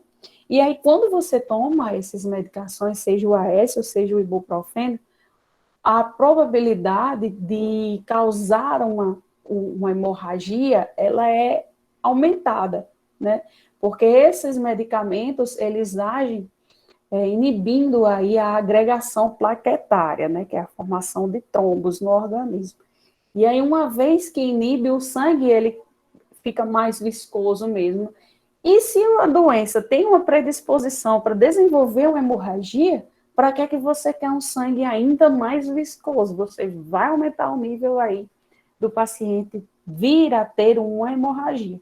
Então, pacientes que têm dengue não devem, sob hipótese alguma, fazer o uso do AS e de anti-inflamatórios hormonais, que é o ibuprofeno, por exemplo, porque ele acentua, ele aumenta a probabilidade de desenvolver aí uma dengue, uma situação de dengue hemorrágica, né? Então, Tirou 10, professora senhora. obrigada. Ele não deve aí fazer o uso dessa medicação, tá? Como é que trata? Trata antieméticos, que são medicações para controlar o vômito e as náuseas, analgésicos e antitérmicos, para dor e para febre também, porque o paciente tem quadro de febre muito alta também. Existe já, gente, já é uma realidade nossa a vacina contra a dengue, mas ainda, infelizmente, não está disponível no SUS, né? Então, a gente apesar de já ter uma vacina contra a doença, né, contra essa patologia, mas ainda não é a realidade nossa nível SUS, não, tá? Reforçamos o uso da vacina por indicação médica, as profissionais de área da saúde, caso possua algum sintoma, procure o hospital mais próximo para tratamento, seguindo as orientações médicas e, se possível, vacine-se. Em relação ao Zika, Zika é um arbovírus. Arbovírus quer dizer que são aquelas doenças causadas por arboviroses. Disse um monte de coisa, não foi? Mas são aquelas doenças causadas por vetores. Melhorei? Vou melhorar ainda mais. São aquelas doenças causadas por mosquitos. E é considerado aí uma arbovirose, né? Porque são desenvolvidas a partir de mosquitos. No nosso caso, é o empreendedor aí do mosquito Aedes aegypti, né? Contribui para o desenvolvimento de complicações neurológicas. A microcefaleia é a mais comum. Inicia-se com manchas vermelhas em todo o corpo, olho vermelho pode causar febre baixa, dores pelo corpo e nas juntas. Uma característica da Zika é aí a microcefalia, né? Vocês devem ter visto os surtos que teve aí de crianças recentemente nascendo aí com o perímetro cefálico, né, que é o tamanho da cabeça menor do que o que é indicado dentro dos padrões da normalidade, né? Qual é a principal complicação da microcefalia? As complicações neurológicas, geralmente cognitivas, né, no aprendizado, as crianças, por ter essa complicação, não conseguem aprender, desenvolver habilidades de forma natural, como falar, como andar, raciocinar, e também tem a questão das crianças desenvolverem aí quadros de epilepsia, né? Tudo em virtude dessa doença chamada Zika. Aqui eu coloquei com C, mas é com K. Zika vírus. Eu acho que é com K. Mas, enfim, a infecção por Zika é com K mesmo. O vírus, na maioria dos casos, é uma doença branda e tem uma cura espontânea depois de 10 dias. Não é todo mundo que desenvolve a doença e progride, né, para casos mais graves aí, que é o desenvolvimento da microcefalia. Geralmente, a depender do estado imunológico das pessoas, do paciente, o organismo, ele é capaz aí de combater essa infecção e eliminar o vírus, né? É uma doença que causa malformação congênita, em que a medida do perímetro cefálico, o nascimento encontra-se menor que a definida pela OMS, que é a Organização Mundial de Saúde. Muitas vezes os bebês com microcefalia têm um cérebro menor, que pode não ter desenvolvimento adequadamente, aquilo que eu falei para vocês nos slides anteriores. Está aqui um bebezinho, uma criança, vocês podem observar aqui essa região frontal, né? Essa região lateral, a região occipital, que é essa região aqui de trás da nuca, juntamente com essas regiões parietais aqui, que são essas regiões laterais da cabeça do bebê, vocês observam aí um abaulamento, né? A cabeça, visivelmente, ela possui umas características que não estão dentro do que a gente considera um padrão normal, né? Eles têm esse perímetro cefálico aqui diminuído, e o cérebro também, uma vez que até o espaçamento aqui da cabeça, né, como é diminuído, todo o organismo da gente se adapta para o desenvolvimento do tamanho que o organismo pode, né? Então, o cérebro, ele também tem um desenvolvimento anormal, E é devido a esse comprometimento, né, chamado aí de microcefalia, que o bebê, ele pode vir, ele tendenciosamente, ele vai vir a desenvolver problemas neurológicos aí, né? Desde cognitivos até questões aí que a criança pode apresentar por toda a vida, que são as epilepsias. Aqui uma outra foto também, de uma outra criança já mais grandinha, vocês observam que é completamente diferente, né, a cabeça, a formação da cabeça, tanto na região lateral como na região occipital, que é essa região de trás mesmo, grosseiramente falando para vocês, que é a região occipital, tá? E chikungunya, já falei de um monte de doença, viu? Já falei aqui de umas 15. Eu acho que essa aqui é a 16. Então, vamos lá. Chikungunya, febre. A febre pelo vírus também é caracterizada pelo arbovírus, né? Porque é uma doença que aí vem de um mosquito infectante, que é essa coisa maravilhosa aqui, só que não, que vocês estão vendo aqui do lado desse bichinho. Arbovírus são aqueles vírus transmitidos por picadas de insetos, especialmente mosquitos, mas também podem ser carrapatos ou outros. Mas a nossa realidade é esse vírus, é esse mosquito aí, chamado Aedes, né? O Aedes aegypti. A transmissão se dá através da picada da fêmea dos mosquitos e possui duas fases, a aguda e a crônica. Gente, por que aguda e crônica? Geralmente, os pacientes que passam, eu acredito que é de 3 meses, com os sintomas da chikungunya, que é caracterizado principalmente pela dor nas articulações, né, que não melhoram, tendenciosamente essas pessoas, infelizmente, vão desenvolver o estado crônico da doença. Então, essas pessoas vão passar a viver com a doença, não fica mais boa. Quando a... Oi? Ela falando, eu tive, e ela prejudicou meus pés, atacou meus pés. Até hoje eu não consigo botar salto. Salto fino eu não uso mais, porque dói bastante. Pronto. Então, eu tenho uma péssima notícia para você. Eu acho que você desenvolveu a doença no seu estágio crônico, né? Uma vez que você... O médico diagnosticou? Ele falou que sim. Eu não, é porque depois de muito tempo eu voltei lá, fiz o tratamento, eu trabalhava com um pessoal que era médico. E aí ele foi e diagnosticou, disse que eu tinha realmente era crônico, não, eu Então, não pronto. salto fino que não dava certo. Eu conheço pacientes que quando estão em crise, né? Porque quando toma medicação, aí dá uma melhorada, né? A medicação geralmente é administrada aí através chega, me lembrem aqui, o médico de articulações, que eu me esqueci. Enfim, como as juntas, né, é formada por uma cápsula, essa cápsula, ela fica inflamada, e o tocar de um osso com o outro causa aí essa doença. E a pessoa fica completamente deformada. Eu conheço pacientes que, não, quando estão em crise, não conseguem fechar as mãos. O simples fato de fechar as mãos é uma atividade quase que impossível, né? Porque as articulações, elas ficam tão inflamadas na forma crônica, né, da doença, que aí o paciente, quando está em crise, ele não consegue, mas não só das mãos, é onde tem junta. Então, onde tem articulação, o paciente reclama bastante, né?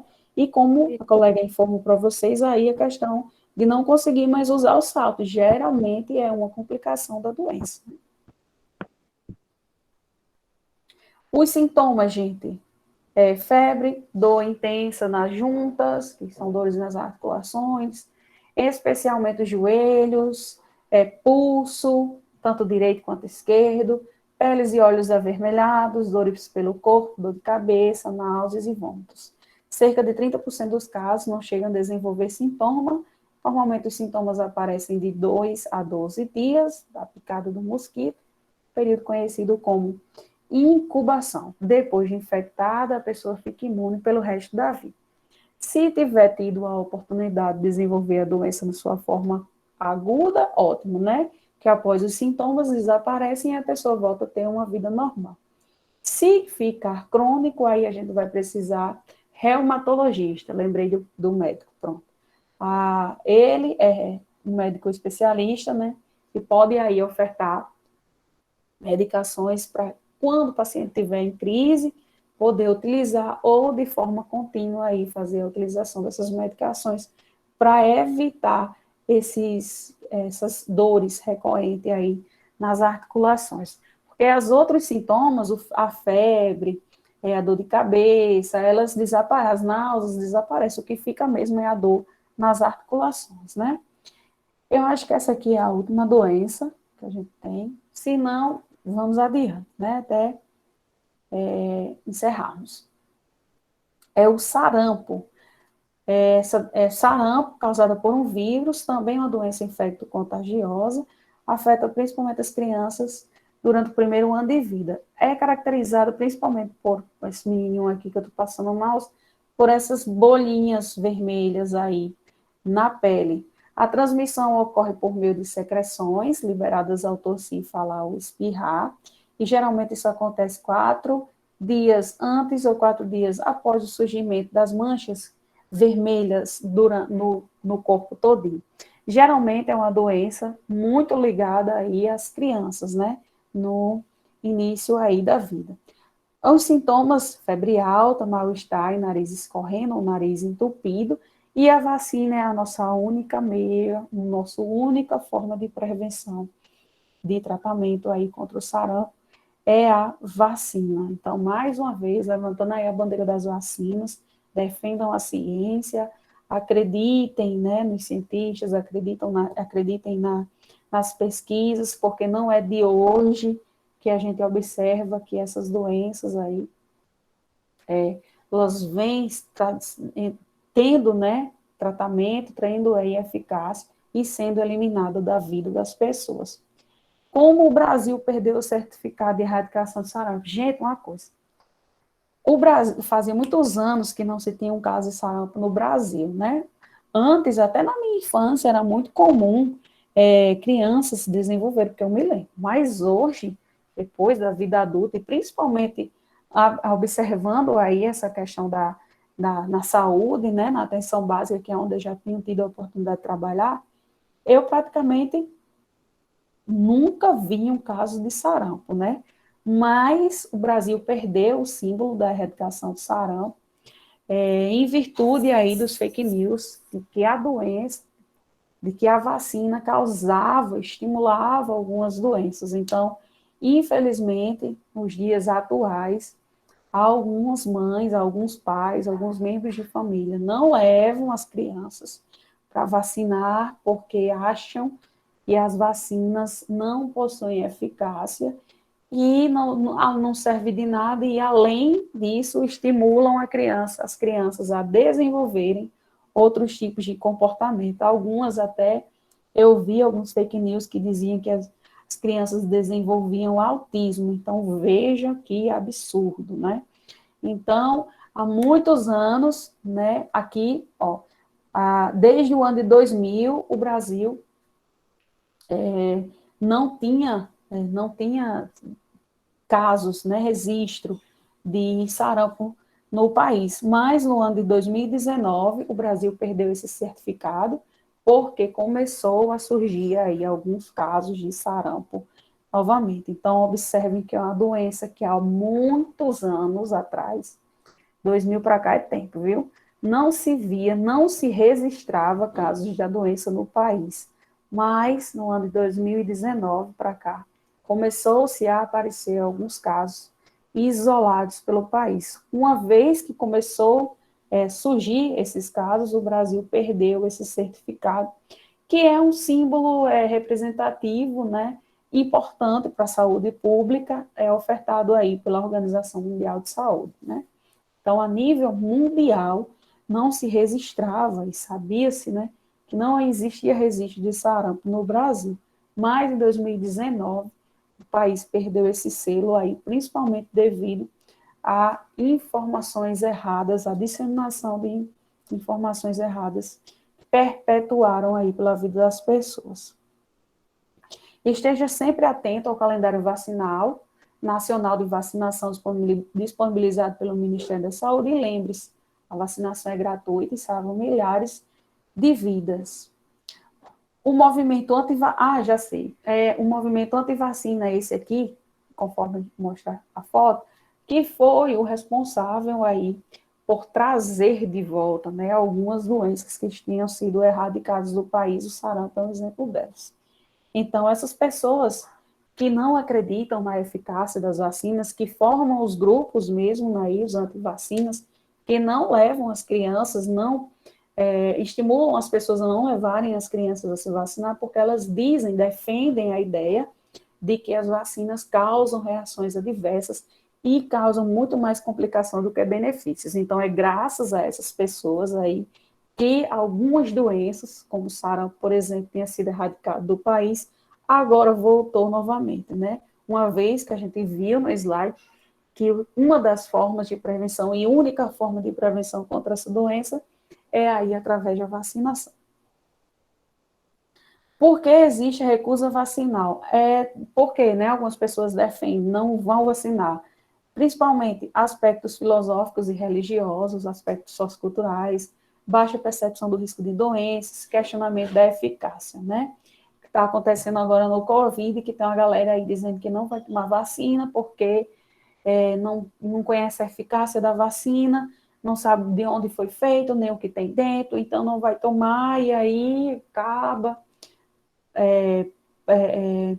tornando, né, a disseminação do vírus ainda maior e cada vez mais distante, e aí o processo de estabilidade, que é o que a gente quer, né, que nossa vida ela possa voltar ao normal, mas o que a gente sabe até agora, até o momento que não existe aí medicações cientificamente comprovadas para o vírus, né, apenas a vacina, como para outras doenças, que são essas aqui que eu estou mostrando para vocês. Por que existe a recusa? É devido principalmente aí à falta de informação, né? As informações erradas. Por que é importante a gente falar sobre isso? Porque o movimento anti-vacinação vem ganhando força devido à internet, que facilita a divulgação acerca das vacinas. Em 2019, a inclusão do movimento em seu relatório sobre os 10 maiores riscos à saúde global. A OMS incluiu, né, aí os movimentos anti-vacinas como uma ameaça à saúde das pessoas, não só a nível de país, né, mas uma ameaça global, porque uma vez disseminadas na internet, como eu já disse para vocês, essas informações erradas acabam influenciando a vida das pessoas, né, e a depender dessas informações que as pessoas leem e de onde está saindo, né, do representante, essas pessoas acabam defendendo a mesma ideia, e aí atrasando os processos que a gente observou, né, que a gente vinha observando durante a história, né. Então, por isso que eu disse para vocês, eu acho que no início, eu acho que às vezes eu tenho um pensamento que a gente, ao invés de progredir, a gente está regredindo, né. Ao invés de melhorar, porque não é exemplos que a gente tem de agora, gente, é exemplos que a gente tem de anos atrás, né. Ao invés de a gente melhorar, a gente está regredindo. Tem uma galera que está defendendo aí a história de que a vida, o planeta não é redondo, né? O planeta tem outra forma aí, né? Então, assim, são várias informações, que eu não sei onde é que esse povo está tirando tanta coisa, que acabam perpetuando aí, modificando, trazendo diversos riscos à saúde das pessoas e da população como um todo, né? Varíola, outra doença aqui, encontrada, né, tinha sido, essa daqui foi exterminada, grosseiramente falando, né, não é comum, a gente não vê essa doença, mas há alguns anos atrás foi responsável aí por trazer diversos riscos aí à saúde, principalmente das crianças. Foi erradicada, foi controlada do país devido principalmente à administração das vacinas, né, que a criança toma aí no calendário vacinal, ainda na infância, né. Com calma, vocês, eu estou vendo aqui a hora, gente, senão vai ficar muito extenso para vocês, mas com calma vocês podem dar uma lida nessa, como é que ela acontece, tá? E qualquer dúvida vocês podem ir me interrompendo aqui, tá? Uma coisa importante que eu queria falar sobre a varíola foi esse movimento que aconteceu aqui no Brasil, chamado de revolta da vacina. Há alguns anos atrás, gente, quando a vacina ainda era uma novidade, né, na vida do brasileiro, aconteceu um movimento em que o governo autorizou para as pessoas, né, os militares adentrarem na casa das pessoas e vacinarem as pessoas sem autorização. Então, o povo era pego à força mesmo, né, e aí vacinado. Como não se sabia praticamente nada sobre as vacinas nesse período, causou uma revolta muito grande na população. Ficou indignada, né? Uma vez que não sabia, nem foi ofertada essas informações sobre a população, e aí o povo começou a se revoltar. E essa revolta, devido à rejeição, as pessoas não queriam tomar a vacina, foi chamado aí de revolta da vacina. Vocês conseguem verificar isso aí nos livros de saúde pública, de história do Brasil, tá? Estimula-se que a varíola causou cerca de 300 milhões a 500 milhões de pessoas no mundo ao longo do século. Contaminou de 300, eu escrevi errado aqui. Corrijam no material de vocês. 300 milhões a 500 milhões de pessoas no mundo todo. Ou seja, muita gente, né? A erradicação aconteceu no ano de 1796 e no Brasil ela foi erradicada no ano de 72 e no mundo todinho aqui, no ano de 1980, graças aí às vacinas, né? Essa foto é de um contra a vacina. Essa foto é de um contra a vacina de varíola e outro que havia sido vacinado. Foi publicada em 1901 e tirada pelo esse médico aí. Esse menininho aqui, ele recebeu a dose da vacina.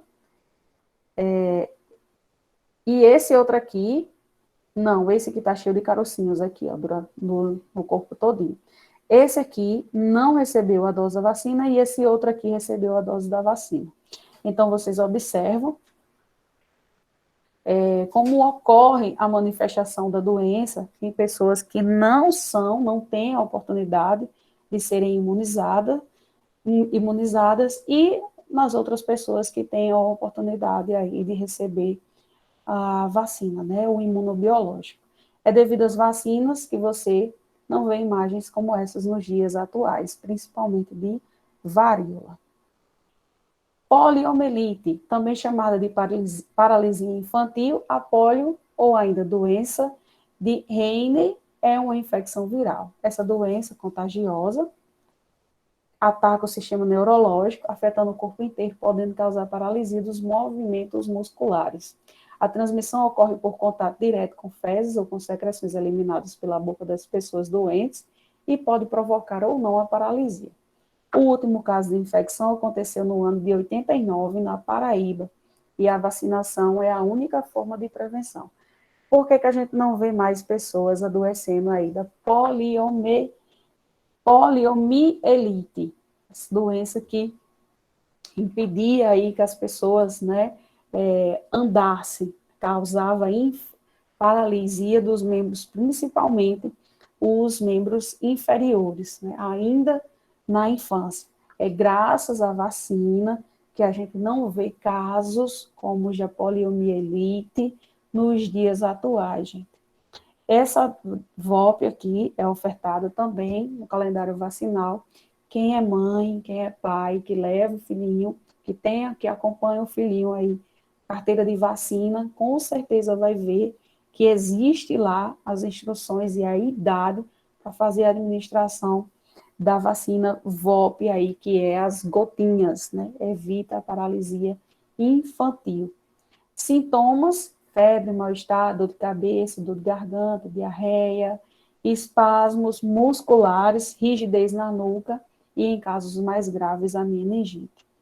Aqui, crianças que sofreram, que foram acometidas por essa doença. A primeira imagem tem a criancinha sendo vacinada, com as gotinhas, e na segunda, aqui uma criança que provavelmente, com certeza e claro, não teve a mesma sorte de receber a vacina, né, a VOP, e aí veio a desenvolver os sintomas aí da poliomielite. Essas duas últimas doenças, tanto a varíola quanto a polio, elas foram eliminadas do Brasil, sendo que a penúltima, do sarampo, né, que tinha o certificado de erradicação, voltou agora principalmente devido aí à disseminação dos fake news, né, da vida. Essas duas aqui, varíola e pólio, passei sem querer, foram erradicadas e, enfim, trouxe para mostrar para vocês como, de fato, as vacinas funcionam, que é para a gente levantar essa bandeira, né, torcer para que as vacinas cheguem aí nesse período em que nós estamos vivendo, cheguem, atinjam aí todos os públicos, todas as faixas etárias, e que a gente consiga futuramente ter dias mais prósperos, né, e voltar à nossa rotina, como a gente tinha anteriormente, de tudo isso acontecer, né? O mundo parece que virou aí de cabeça para baixo. E isso eu falo porque, graças a Deus, eu não tive, espero que não venha a ter perca familiar, mas a gente não precisa ter perca familiar para também sentir a dor do outro, né? A gente precisa ter empatia. Então, defendam as vacinas, acreditem na ciência, não ouçam tudo que vocês veem por aí, cuidado com as informações erradas que a gente vê no Instagram, vê no Facebook, vê no WhatsApp, naqueles sites, porque tem gente ruim no mundo, gente. Tem gente que só faz coisa ruim e passam o tempo todo, né, disseminando essas informações para que alarmem aí modifiquem a cabeça das pessoas que, infelizmente, não têm acesso às informações corretas, né? Então, sejamos vigilantes, espero que tudo isso passe, e futuramente a gente possa vir aí a desenvolver, a ter a nossa rotina, né? Não desmereçam os cientistas, aqui é uma mensagenzinha que eu trouxe para vocês, torçam para que todos eles acertem no seu trabalho, afinal o interesse é de todos, dos políticos, cobrem mais incentivos para a ciência dessa cambada, porque a ciência vai mostrar que com o incentivo financeiro ela é capaz de algo muito maior. O sucesso das vacinas pode ser um avanço para a cura de outras doenças. Saia da bolha e tenha esperança. Aqui, as referências, vocês podem ter acesso a esses sites clicando nesses links e qualquer coisa, eu estou disponível para qualquer tipo de esclarecimento que vocês venham a ter, qualquer tipo de dúvidas, enfim, gente, esse era o nosso tema de hoje. Espero que tenha dado para vocês compreenderem toda a aula. Sei que realmente foi muita doença, não muita coisa, eu tentei dar uma enxugada. Essas últimas não são comuns, ainda bem, né, que foram erradicadas. As outras a gente vê, sim, com muita frequência na atenção básica, vocês vão se deparar muito com elas. E aí, saibam orientar as pessoas, né, buscar aí os meios de tratamento adequados, enfim.